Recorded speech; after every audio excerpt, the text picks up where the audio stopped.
This production uses a human for narration.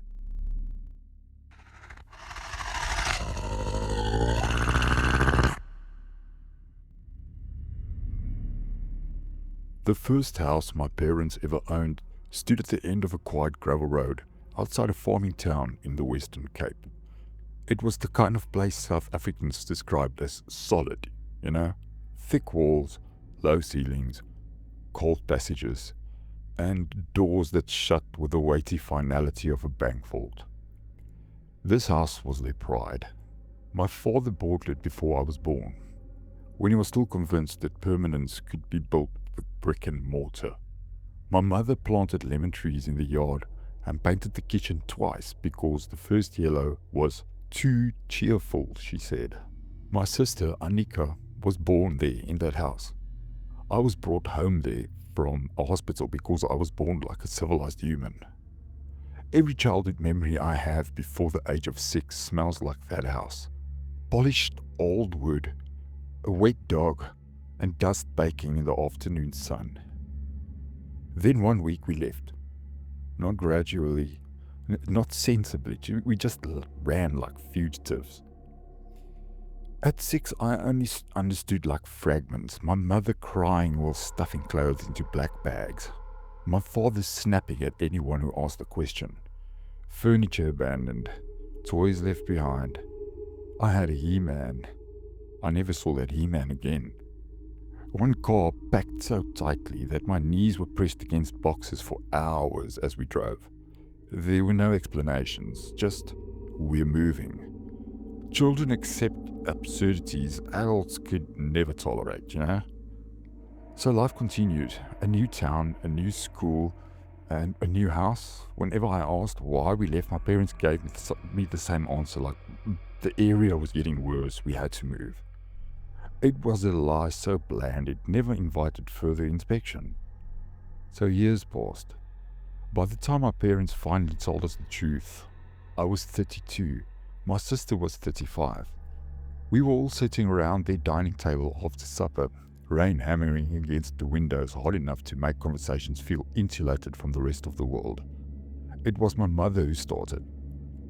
You both deserve to know why we left that house, children. Something in her tone made me put my glass down immediately. It wasn't dramatic, not nostalgic. It's kind of exhausted. Like she'd been carrying a refrigerator on her chest for decades. My father rubbed both palms flat against the table before speaking. It started small. Always the way, isn't it? Not chains rattling or blood in walls. Tiny little things. My mother would find cupboard doors open in the mornings. Not one or two. All of them in all of the rooms. Every single kitchen cupboard, every room cupboard, in every bathroom cupboard. Open. Without waking any one of us. She blamed my father. He blamed poor memory.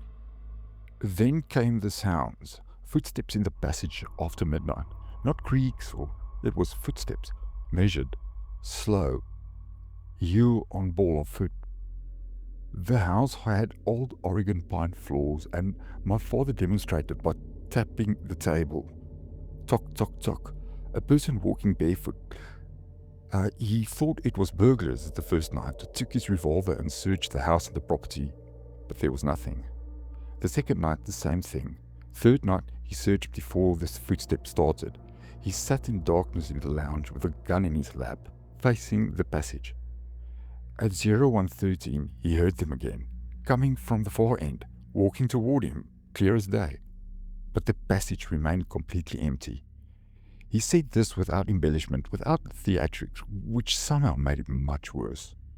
Like someone invisible was walking on visible floors. My sister laughed nervously, then stopped when no one joined her laughter. My mom continued. That was when we should have left, she said. But people don't abandon their first house over footsteps. Not practical people, at least. Not South Africans who'd fought to afford property in the first place. Then began the interactions. The TV switched on by itself, water taps opening, doors locked from inside rooms no one occupied. One afternoon, my mother was ironing when all the picture frames in the hallway fell simultaneously. All of them immediately, and there was close to 35 picture frames on that one wall. All at once. Glass exploding the whole passage. It was a mess. My father checked the nails that were stood in the walls. There was no reason why these pictures should have fell in the first place. The frames lying face down beneath all of this glass. I remember none of this. I think I wasn't there. But as they spoke and told us about these things, something began surfacing. A sensation, not memory exactly, but some kind of a recognition in me. Like hearing a song you forgot existed, but all of a sudden you remember the lyrics thereof. My mother looked at me. You were the first one it focused on. My stomach dropped. Apparently I began speaking to the tall man. Not imaginary friend style, not whimsical, but matter of fact. At breakfast I'd mention him casually. The tall man stood in my room. Or the tall man was watching Daddy sleep. Or the tall man doesn't like Anika. My sister visibly recoiled. Why didn't you tell us this before? Because, my father said, you both were children. What possible good would it have done, telling you our house is haunted? He told us one night he woke to me crying, not loud, but softly, as though trying not to be heard. He went to my room, found me standing on my bed in the corner pressed flat against the wall. Apparently I was staring upwards at the corner of the ceiling, but there was nothing, or something he couldn't see at least. When he asked what was wrong, I whispered, "He's angry you're here." That sentence, hearing it repeated decades later, made every hair on my body rise. But still they stayed. Humans are incredible at negotiating with horror. Then everything escalated. Physical contact. My mother was pushed.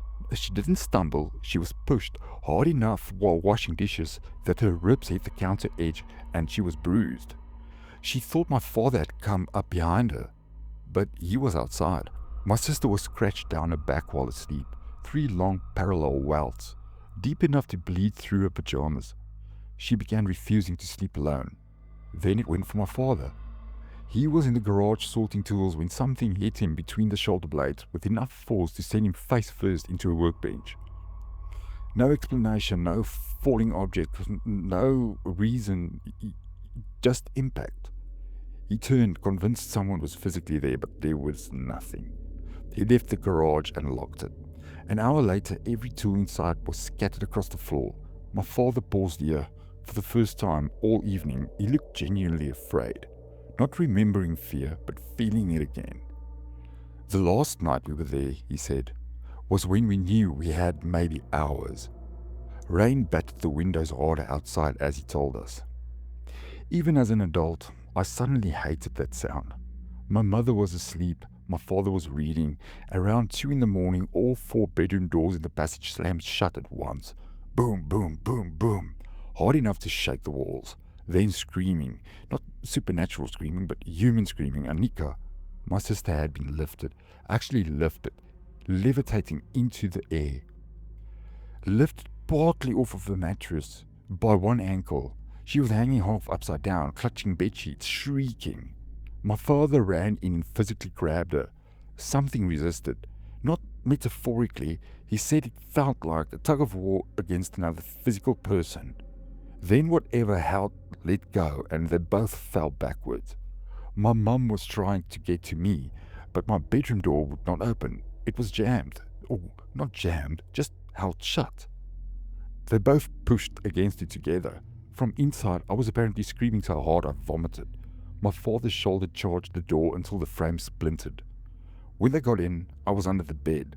Not hiding, but pinned. My mother began crying, actual tears, 30 years late. She said I was flattened beneath the bed frame as though something was trying to force me through the floorboards. Not possible physically, but yet it was happening. They dragged me out by my ankles. My father carried me to the car in his underwear while my mother threw random bags into the boot. No packing, no planning, no notes to neighbors, nothing. They drove through a motel 20 kilometers out of town. returned only once the next morning with my uncle and 2 labourers, collected documents, clothes, and all of the essentials they didn't want to leave behind. Left everything else behind. Sold the house months later at a loss without ever sleeping there again. Silence settled after the story ended.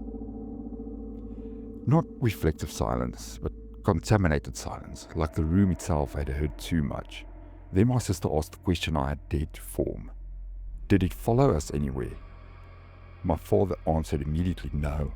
Too quickly, it was too rehearsed. My mother looked at him, then at us, and in a voice barely above a whisper she said, "Not exactly." That phrase is still the worst part, not exactly. Because apparently for about a year after moving, there were incidents, small ones, manageable ones, footsteps, doors, shadows, then less, then nothing, almost nothing. Before long, nothing happened anymore. Before we left that night though, my mother touched my wrist. "There's one more reason we never told you." I waited. She swallowed, obviously hard to tell me. When we went back the final time after clearing the house, she stopped, staring at some point over my shoulder. "On your old bedroom wall, written in pencil over and over." My mouth went dry as she was saying this to me. She finished anyway, looking at me, just saying it in the room like a confession. It was written on the wall. "Don't let him grow up." I didn't sleep that night, not because I believed some childhood haunting had waited 30 years for narrative closure. That would almost be simpler. No, I stayed awake because of one detail my parents never could have known. A detail I had never told anyone. Not once, because it felt too stupid, too dreamlike. But all throughout my childhood, in every house we lived in afterwards, I had one recurring nightmare. Always identical. A tall shape standing in the corner of my room, watching, patient. Not hostile, not urgent, just waiting. As if interrupted, as if it had unfinished business with me.